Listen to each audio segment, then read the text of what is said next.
Hey. Welcome to episode 108 of Awkwardly Awesome Podcast. I'm thrilled because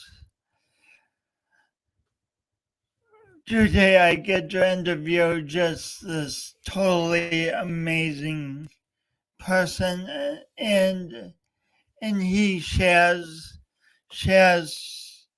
something that I've also been given, cerebral palsy. You know, we all come to this life with different bodies, and different things come easy to us, and different things are tougher. And it's not so much about, at least I believe, it's not so much about comparing what we have and what we don't have, but using what we have, and then meeting fascinating people and sharing our gifts as they share as as they share theirs with us. So be back in a second. Be back in a second.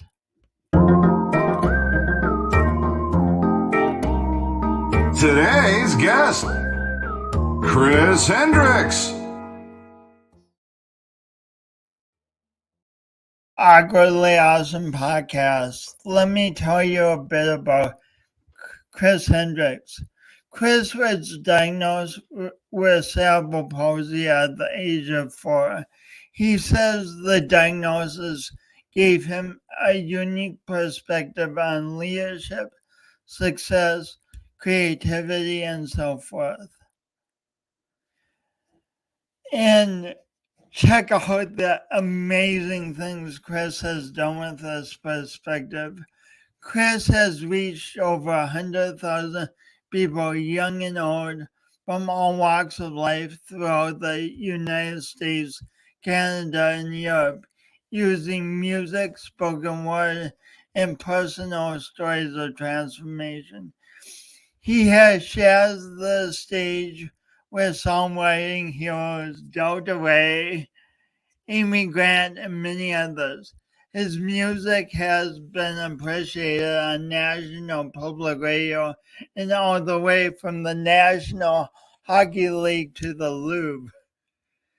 That's amazing. Chris Hendricks' belief in unending human potential and the miraculous power of music has allowed him to bring audiences to their feet, make corporate America more loving, and has saved lives. Chris joyfully reminds his audiences that next to food and water, creativity is the most vital part of our existence. Please welcome Chris Hendricks. Yay! Woo! Oh, thanks for being here, my friend. Jason, I wouldn't have it any other way. I've been looking forward to this since you offered me the opportunity, so I really appreciate you having me on. Thanks for having me here. Yeah, you're welcome.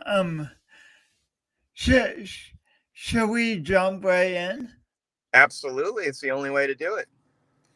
So what's the earliest experience you remember involving music? Well, memory, that's an interesting question. I would have to say I remember sitting on my bed with my dad and him playing guitar, and we were both in our underwear. I don't know how comfortable my dad is, if he's watching this or is going to watch it later, if he's okay with me sharing it, but it's too late. And he was playing a song called Amy by the Pure Prairie League. This is my favorite song. My first favorite song. And I must have been about 4 or 5. And yeah, that might be the earliest. But my mom says that I used to sing like all the time in my crib, even earlier than that. So it's always been a part of who I am. Well.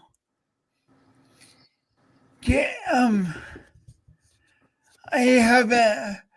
Could you just sing a Bob, Amy? Because when you mentioned Pure Prayer League and Amy, I know I love the song, but I can't remember how it goes. Sure. Amy, what you wanna do? I think I could stay with you for a while, maybe longer if I do. Oh yeah, falling in and out of love with you. Falling in and out of love with you. Don't know what I'm gonna do. Yeah, I'm falling in and out of love with you. Oh my gosh. Oh my gosh, that song gives me goosebumps, and the way you're singing gives me goosebumps. What's it like to sing a song that has been so dear to your life in your experience with music? What's it like to sing that song again just now? It's like the diving into the fountain of youth and taking a big drink. I was sort of flown right back to those earliest memories, and that's one of the beautiful things about music that I always loved. If you perform, sing, write a song, it's a gift that you can give away to your audience, but you also get to keep it for yourself at the same time. That's probably my favorite thing about music as an art form. So as a consumer of massive amounts of music in my life, I think of how it's performed and how much I love it, but I don't often think about what music does, what the act of singing and playing does for a musician. How would you describe that? Well, it's a lot of things. A lot of stuff is happening at once. If you are authentic and brave and open enough to express something that's really deep and really personal to yourself, then you're always able to have this transcendental experience because you're being so open and honest. You can't help but like just the amount of energy that comes out of you as a performer and a writer. It's very cathartic in the moment. It's very healing, but it's also this really awesome game of like energetic tennis between you and the audience, and you're sort of serving them the energy, and then they catch it and they throw it back at you, and then you throw it back to them. And if you're doing it right, in my opinion, the lobbing of the ball back and forth gets bigger and bigger and bigger and bigger and bigger, and just like over time until there's just this explosion where you and the audience almost become sort of one experience. And there's just nothing like it. That that's just such a stunning experience. Not experience. That's just a stunning illustration of how a musician and an audience can interact together. No doubt. Yeah, so so did you experience that feeling the first time you played in front of an audience, or is it something you've learned over the years how to be open to that, or both, or neither? Definitely a little bit of both. I mean, I've always felt natural in front of an audience. They say the number one, I think, fear of people is public speaking and just being in front of an audience. And I get where that comes from, but I don't know. I must admit, I'm a Leo. I'm a sucker for attention, so that aspect never really bothered me. But I've definitely had to learn and grow as a performer, and I've still had my share of nerves and crickets. So it's definitely been a bit of both. Yeah. Well, of the many things I admire about you is and you mentioned it a bit ago is your authenticity and ability to be fully yourself. Have you always been that way, or did you learn that somehow?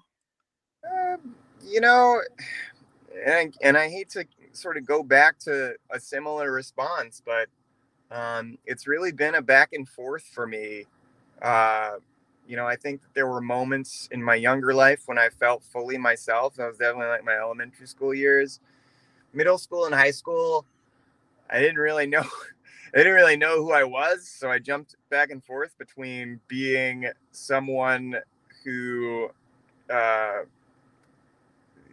tried to sort of fit in with the crowd, to being like the total opposite and running away from the crowd as best I could, but that wasn't really working for me either.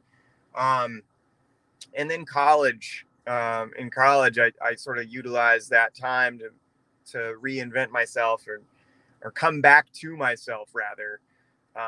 And that's, I would say, when my authenticity really took over and my life um, sort of stormed up in a good, positive way, if you will. What did you do in those times when you felt afraid to be authentic? I would escape as best I could. My escapes were um, other forms of art, video games, and movies. I fell in love with storytelling, and I think that's really what led me to be a songwriter. In addition to the fact that my dad was a wonderful and still is a wonderful country and bluegrass artist, storytelling and authentic storytelling as part of music has always been just such a powerful thing. Um, and I think my obsession with escapism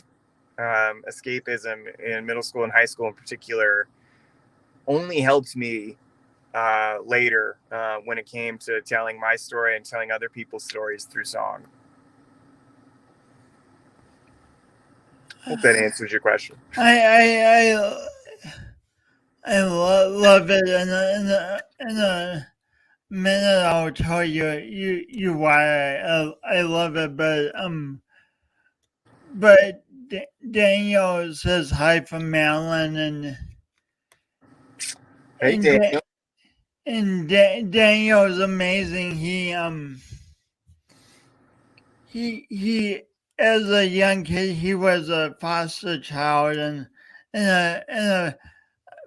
in a couple bad situations, but he found a family. They found him, and now he has, like, I don't know, they have 6 foster kids of your own, and he just this incredible dad. And don't quote me on the 6 foster kid thing, but he just incredible. He can help me take notes on the one child that I take care of. Use all the help I can get. Yeah, and I have no children right now, and life's challenging for me too. Having 6 kids, oh my gosh. Mind blowing, David or Daniel. Excuse me. Oh yeah, 6. Oh yeah, I totally misspoke. I was on the word faster. Sorry, Daniel. 6 remarkable adopted children. Totally, yeah. Yeah. Your story is just amazing, Daniel. That's incredible. Thanks for being you. And what I delighted in about what you said about your escapism in high school is you, Chris, is you didn't bash it. You said that time was extremely valuable. for allowing me to become the storyteller I am today. Yeah, I didn't know it at the time. And there are challenges that arose from having that habit as well. It's sort of a double-edged sword. It was definitely an addiction. There's no doubt about it. Like, I stayed away from the real world to a degree, more than I should have.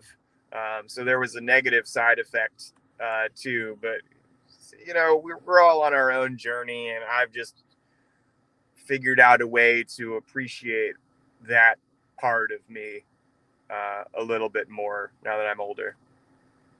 What would you say to a middle schooler or high schooler who sees themselves engaging in things that frustrate them about themselves, like escapism? I would say if you're not actually physically or mentally hurting yourself or others, that you're going to be okay. And my message to them would be, it's going to be okay. It might not seem like it's going to be okay right now, and I totally get it, but it's going to be okay. And the other really, really important message, and I know this is just so easy to say, but good or bad, don't judge yourself. And when I say good or bad, I mean, in middle school, at least for me, middle school and high school, and to this day, I struggle with this as an adult some as well. My highs are so high. If something really, really good happens to me, it's just like this euphoric feeling, and I go, I'm flying way up high off the ground. And the stuff that's not super awesome, right? I'm feeling really, I feel really, really low. And the fact of the matter is that the outcome of these things, good or bad, if we don't necessarily judge them for what we think they are in the moment, it's a lot easier on your emotions as a person. Whether you have a good or bad experience, trying not to judge it as a good or bad experience offers balance.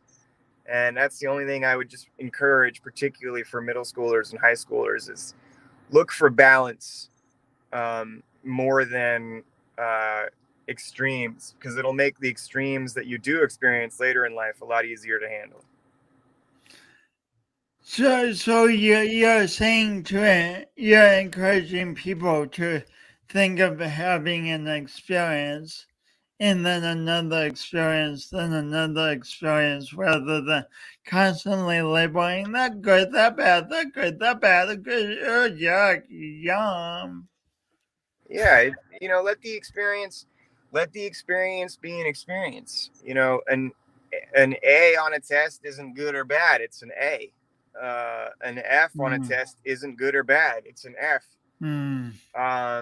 Let it be what it is, and no matter what it is, it's always life trying to teach you something. And just be open to what that is, because when you're high up off the ground, you're going to be humbled, and when you're down low, you're going to be lifted up.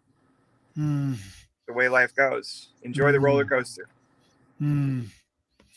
Daniel wants to get back to music. Where can I listen to your music? Well, sure. He said Chris's music because he knew I was getting the comments. So if he has your music, that would have been confusing. So I said Chris's. No worries. I appreciate that question, Daniel. You can find me on Spotify and on Apple Music, and on all the various platforms. But the easiest way to find me right now is probably Spotify, and it's just under Chris Hendricks, the name ChrisHendricks.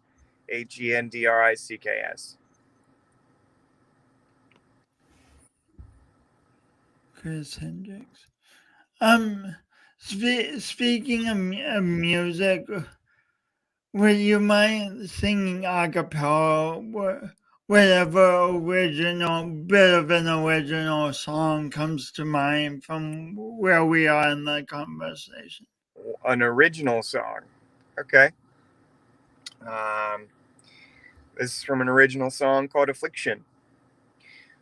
One day long ago, Mama picked me up from school. She said, son, won't you tell me what's bothering you? I said, no, Mama, no. Won't you leave me be? She said, son, you know better than to lie to me. A little piece for you there. Just so so good. When you sing, there's so much energy and passion in your voice. It's just so delightful. That means so much, Jason. I really appreciate it. Just so delightful. I mean, you're living into to your potential now. So it leads into your next question. It leads into my next question of you. When you speak of living in the potential we were all born to be, what do you mean? I think that you know, I think our bodies and our minds and our hearts go through this constant uh, series of experiences where we think we ought to do something and then we're immediately sort of freaked out, right? Yeah. So like our subconscious or our conscience sort of like peeks above the surface for a moment and says, well, what if I did that, right? And then our ego jumps in and goes, no, don't, stop it, don't do it, because I'm used to this over here, right? And then like, because it always wants to go back to homeostasis. But the thing is that that's what's beautiful about being a human being, is that we can define and shift and change what our new homeostasis ought to be all the time. So, to quote from one of my favorite authors and one of my favorite books, so I'm ashamed that I can't remember the name of right now. Feel the fear and do it anyway is really what living in your own potential really means. And really, to define that even deeper, just like calculated risk, like, right? So, here's two quick examples, right? So, an uncalculated risk would be like, oh, maybe it's a good idea to jump off this cliff without a parachute. That's an uncalculated risk. I'm not supporting that, right? But You're not condoning that. I'm not condoning that. But a calculated risk would be like, oh, there's a stage and people, and it's terrifying. And if I perform, am I going to be afraid? Maybe. But am I going to die? No, probably not. Let's give this a try. And if you do that over and over again, eventually the universe is sort of forced to support you, right?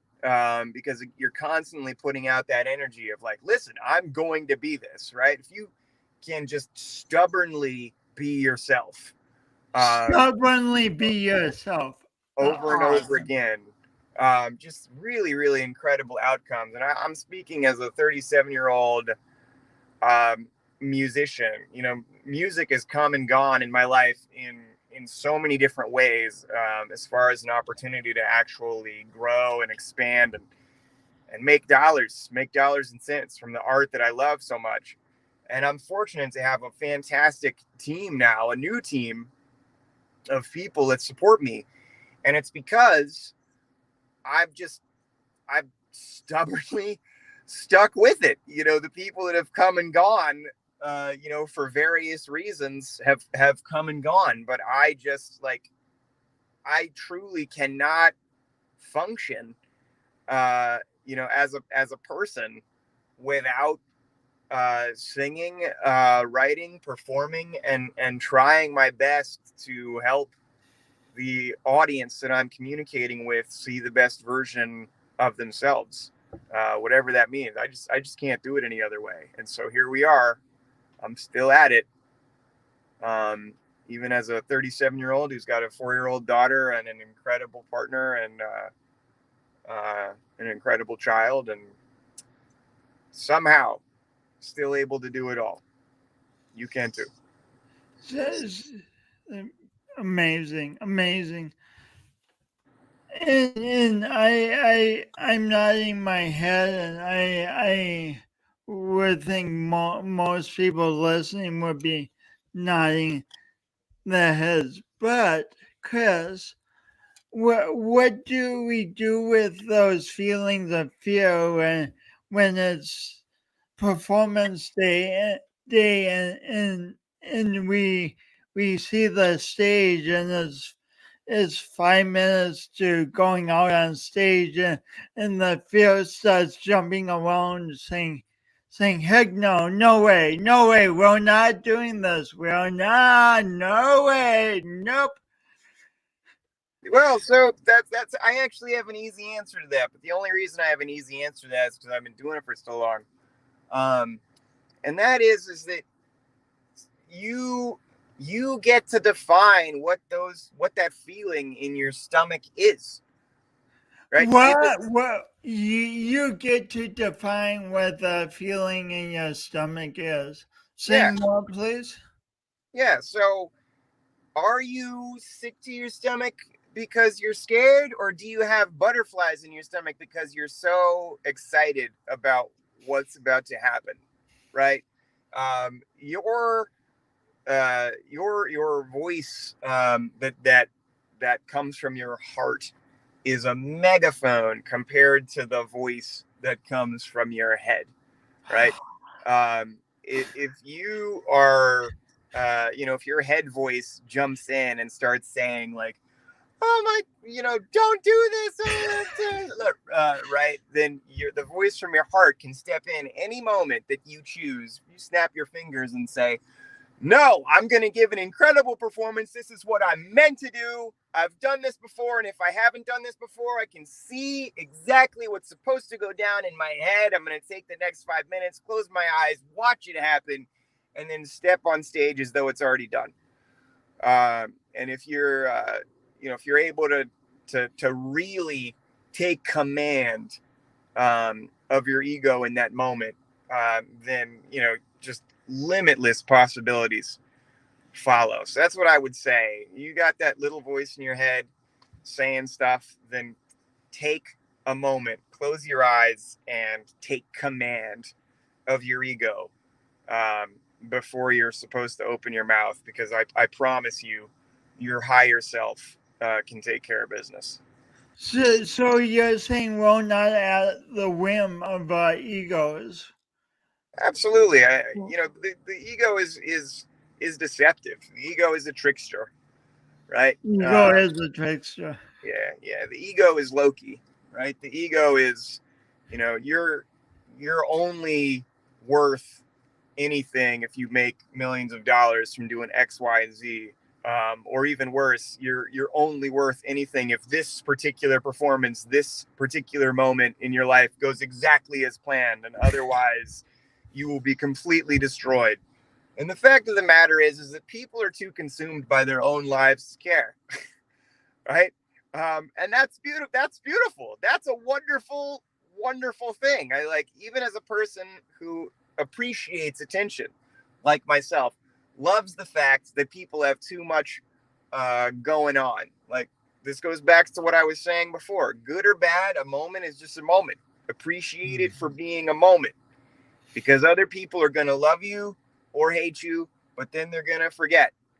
But you can always hold yourself up in your heart for as long as you so desire. And that's the most important thing to remember. You can always hold yourself up in your heart for as long as you desire. Wow. Why do us humans so often forget that we have that ability? Because our brains still think that we're living in the land of saber-toothed tigers, right? It's fight or flight at its best, except for instead of a you know animal coming out of the forest to maul us at night when we can't see. It's an upcoming meeting where we had to put together a PowerPoint presentation and we haven't gone over it enough. And so we don't trust our ability to like convince our boss that we're worth the paycheck at the end of the month. Right. But the truth is, no matter what happens, the paycheck is still coming. Your boss is going to be fine. And even if he's not, there's always another boss. Like, it's a moment to moment experience. And I'll keep going back to that over and over again. So Hendricks, what's the magic of being underestimated? Oh man, there's no greater superpower. I love and I'm not even I don't use that word lightly. Like, the word superpower can come across as so childish, but it's one of the reasons why I actually love the fact that I was born with cerebral palsy. Nobody sees me coming. All right, you can call this ego all you want. If I was just talking about myself, maybe it would be ego, but I'm talking about an entire population of people. If you, as a like any listeners out there who underestimate individuals with disabilities on any level, for friendship, loyalty, employment, um, uh, success, intuition, any of these things, man, you are missing out. It's an incredible population of people that were born to adapt quickly, to be incredibly empathetic, to be loyal, to be driven. And the fact that most of the population doesn't see us coming means that we are, the next, the next subculture to take over the world, and take over industry and change the direction of society as a whole, because they're sleeping on us. That's the fact. Is that they're sleeping. You're sleeping on people with disabilities, whether you want to admit it or not. You are sleeping on our population, and I can't wait to be the one to wake you up. Well, I ask this next question from personal experience, a lot of it. But do people with disabilities ever underestimate themselves?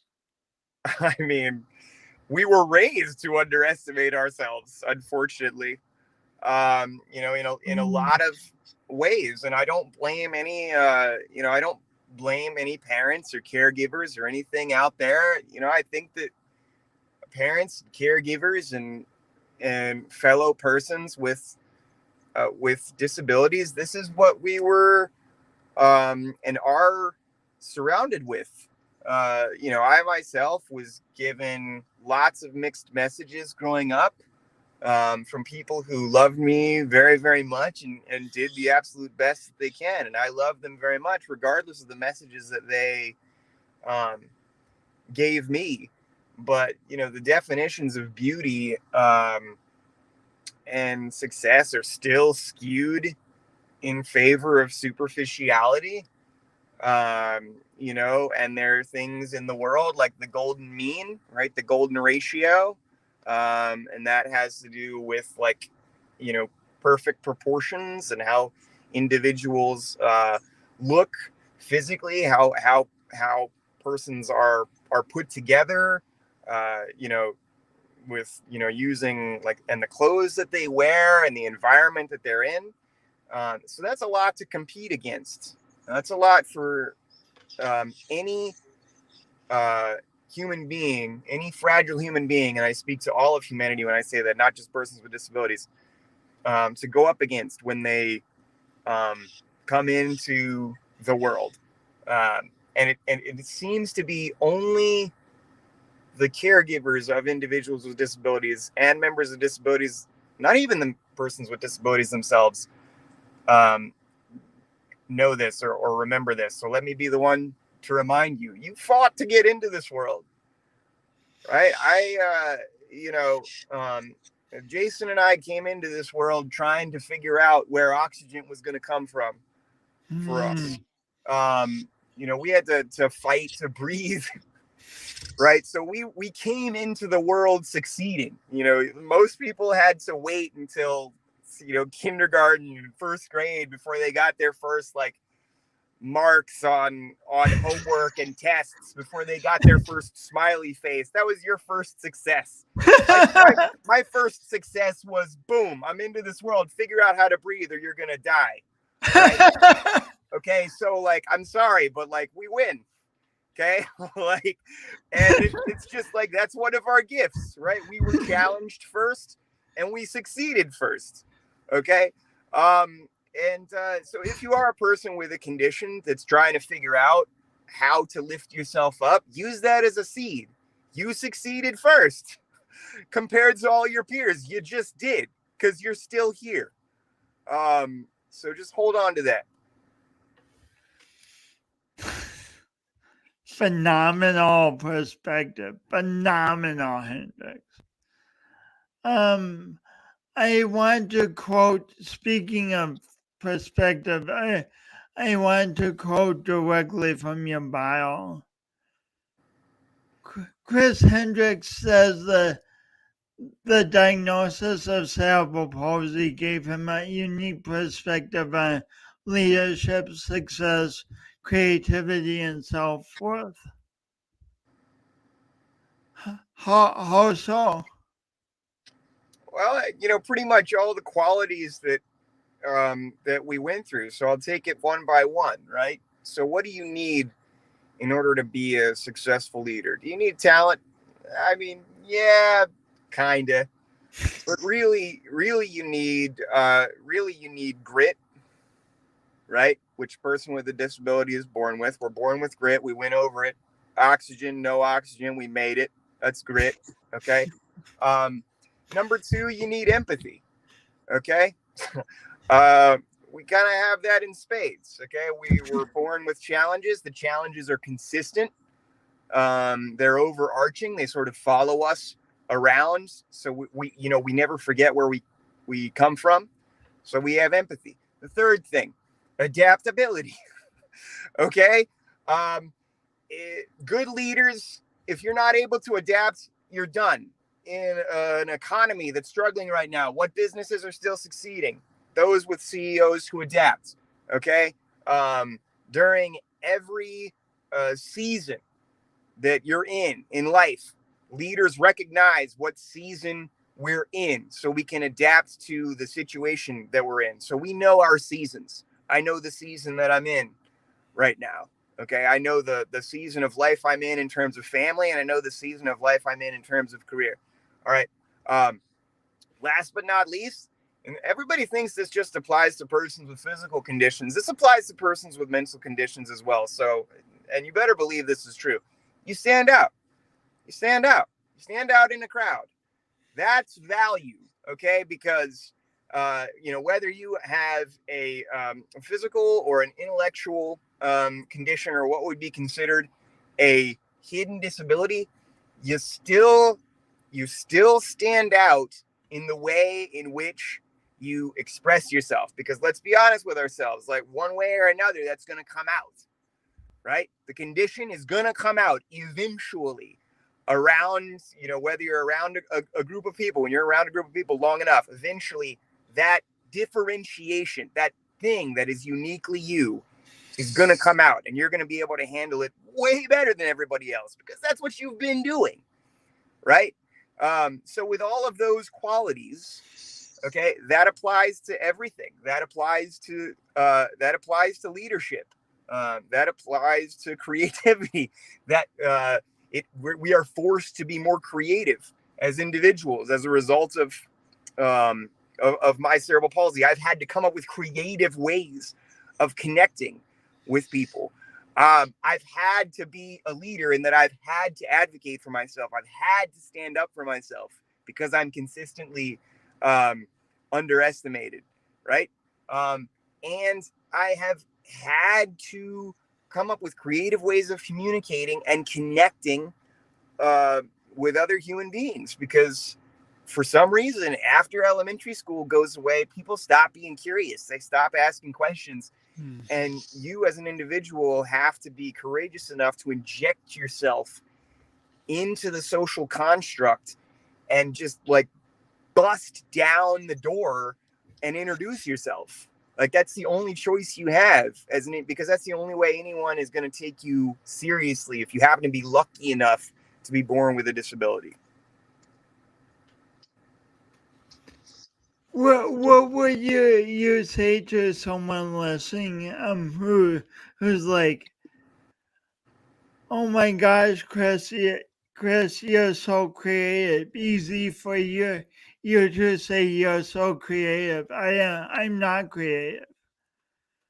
Well, What would you say to someone who thinks that they're not creative?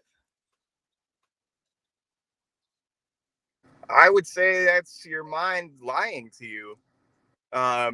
You know, that's the other thing. You know, don't forget, creativity is fantastic because it's dangerous. Okay, creativity Creativity is is fantastic because it's dangerous. yeah, it is. Creativity is dangerous. Not everybody wants you to be creative. That's why you have. That's why people get sucked into things like social media, and that's why people scroll. And that's you know that's another. I'll go back to my own flaw that wound up being a good thing in certain ways. Escapism. We escape in TikTok. We escape in Facebook. We escape in television. There's so much content. We're being bombarded. Don't be afraid to be bored. If you don't think you're creative, try getting bored and staying in boredom for as long as you can. Don't even think about what you're going to do to get out of boredom. I challenge anybody listening to this podcast to be brave enough to get bored.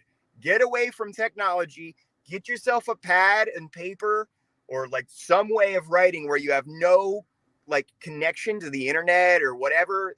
Find like a cabin off grid and get bored and be brave enough to see what happens because all of a sudden, boom, you're going to have nothing but ideas that have been desperate to come out for the longest time. They've been ghosts that were dead inside of you, and you planted the seeds of life by allowing for silence to come into your reality. And just be brave enough to see what happens when you have the courage to let that happen.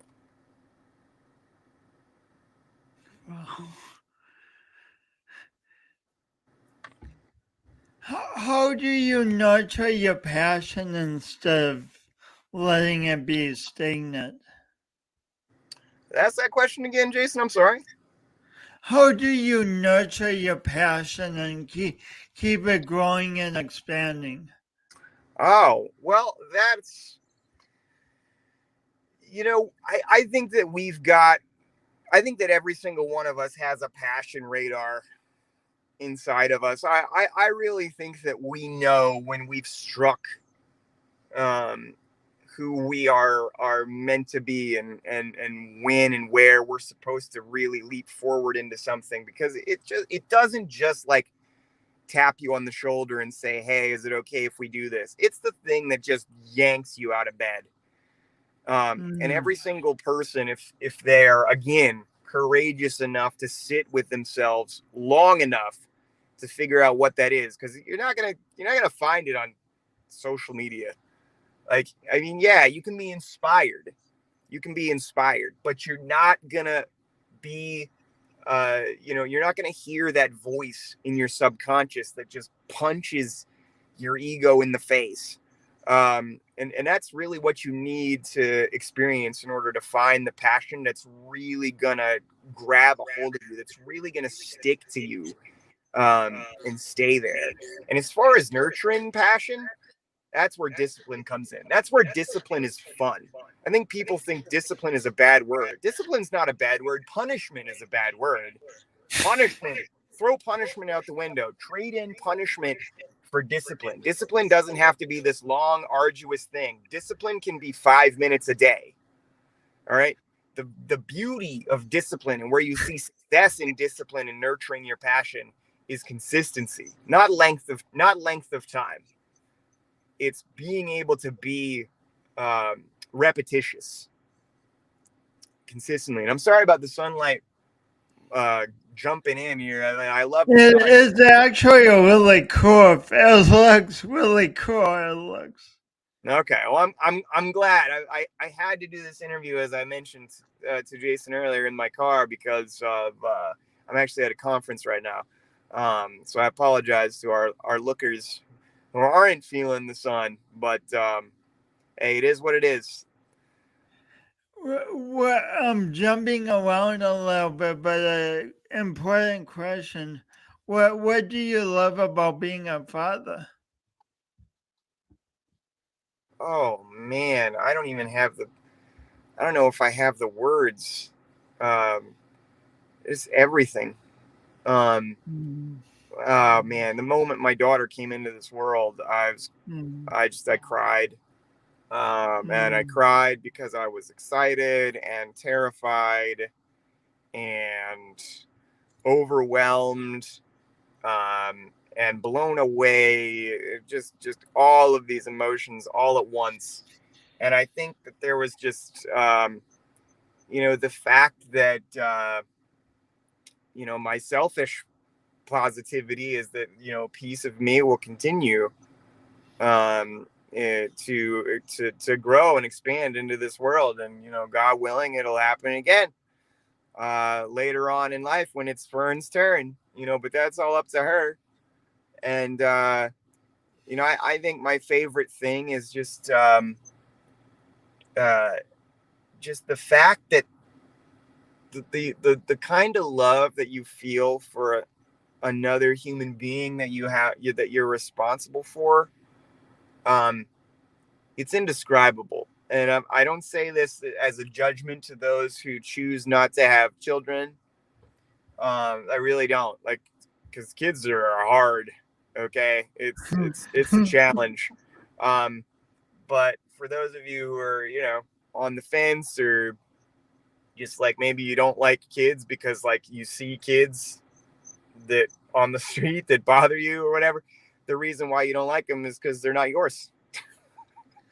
That's just that's just it. That's when you have your own. There is absolutely no love like it. Here comes my controversial statement, and I'm okay with it, Jason. I hope you're okay with it. Anyone that's oh, my business is my kid, my whatever is my kid. No, it's not. Nope. It is 100% not. It is just not. It's a different. You can't say it. I'm sorry. It's a different. You can love your business. You can even love your business because you think it's your kid. You might love it more. I love music almost more than anything, but I sure as hell don't love music the way that I love my daughter. So, I'm sorry. It's just keep telling yourself that it's a lie. Different kind of love. Can't have it unless you have that moment. It's just different. That's all I got to say about that. Well, inspiring. I'm gonna get some thumbs downs for that one, but I'm okay with it. So speaking of your second love music, and one of your second loves, music, in your business, what's your grand vision for what you want to create with the rest of your career? I want to break the ceiling for persons with conditions. And I know that that's somewhat cliche because, there's lots of persons with disabilities that want to do the same thing. But, I'm really, really fortunate to have an incredible team of people. I got Darren and Adam are two managers and dear friends that really care about me and really care about my music and my desire to connect with people. And I really do believe that with continued drive and passion and creativity and just the focusing on the fact that that we as persons with disabilities belong in the arts, not just belong in the arts, but deserve our spot at the top as leaders in the arts and as the leaders in music and as leaders uh, in the pop world, and in film. Like it's not even about it's about authenticity more than inclusion. Inclusion is important, but inclusion for the sake of inclusion is missing something. You need to cultivate and develop your skill, and earn your spot. And I will continue to fight to earn my spot among the leaders in the artistic community and in the music community. So, sometimes it feels to me like the culture around people with disabilities doesn't always encourage people with disabilities to do all they can to develop the skills.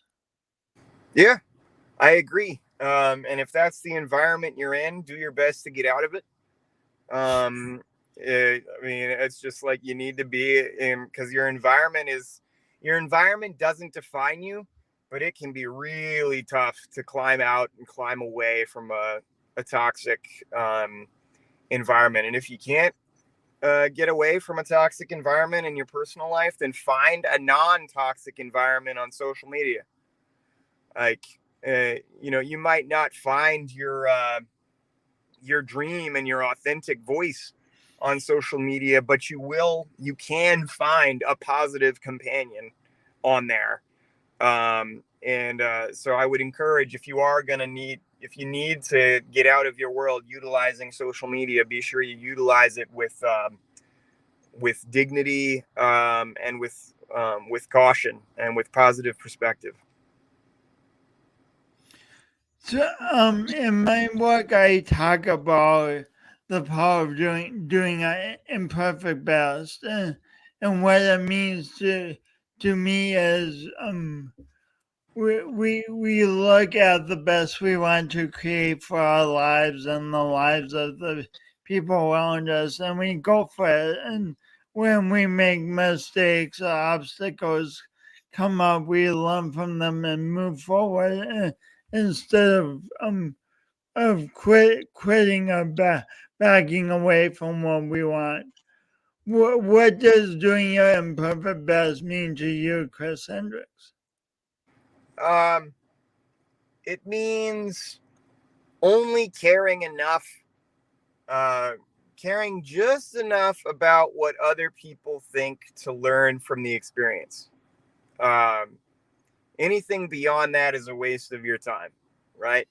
So there's a modern expression, for instance, when it comes to um, music, and putting yourself out there in any capacity, really, on social media. It's called post and ghost, which means, well, I mean, what it really means is you just post what you're up to and then kind of disappear and ignore the comments. And for me, it's shifted a little bit away from that. And I would say just be sure to examine any feedback that you get with what I call rose tinted glasses, not rose colored glasses, but rose tinted glasses. And that means you need to be brave enough to sort of filter through your feedback and determine what feedback is authentic and what feedback is trash. And the fact of the matter is 99.9% of feedback is trash if it's negative. but if someone is trying to teach you something, then that's another story. But most of the people on social media are keyboard warriors. And doing my imperfect best means putting stuff out there that I feel represents who I am. And being okay with the consequences. I love music more than what you think, if that makes sense. You love music more than what I think. The you as in I the got universal, the universal you, the royal you. I walked right in. You love music more than any individual comment. Yeah, I love music way more than I love. I care about music way more than I could ever care about what somebody thought about a lyric that I said, or an impression that they got of me in the flash of the moment. Because the people that want to stick around will, and the people that don't want to stick around won't. Before we go, what does perfectly afflicted mean to you? Perfectly afflicted means that our experiences are what lead to our perfection. The experiences that we have in life, they're all part of the perfection that is you. And that translated, of course, into nonprofit that I started, which anyone who's interested in that can check it out. It's just perfectlyafflicted.org, where we focus on the social and emotional empowerment of young people and young adults. And I'm actually in the middle of a kind of a revamp of that right now, so I'm excited to share some of that with anyone who might be listening. But everything that we go through in life eventually balances itself out. If you're brave enough to go through it, and I call that balance perfection. And that's what perfectly afflicted means. Did I get that spell right? You did. Cool. That's nice. Well, I know you're a very busy man, creating so many wonderful things, and being a father, and you're at a conference right now. Thanks so much for your time, my friend, and for it's just been a delightful hour talking with you. Thanks so much. I really appreciate your time, Jason. Thank you so much for having me. Talk soon. Sooner than you think. Dude,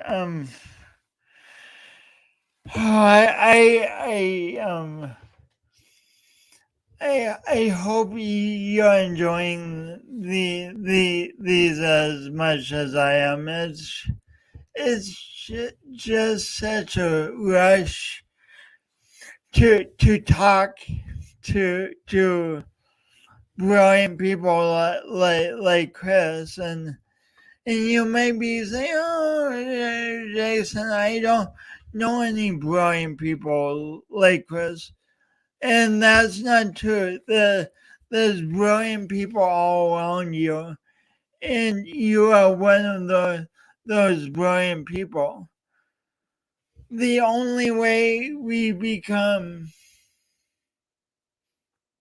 really authentically brilliant, I think, is by, I guess, a few ways: practicing and practicing, more practice, and also appreciating the brilliance in ourselves and the brilliance in others. So anyway, those are my thoughts. Thanks so much for tuning in and for your time. Next week, Debbie's on. Debbie Bendon of Find Your Fabulous. Oh gosh, it's going to be fun talking with her too. Until next week, thanks for being you. And I got through it, but then I had an awkward hiccup thing. But we got through that too. So thank you. Talk to you soon.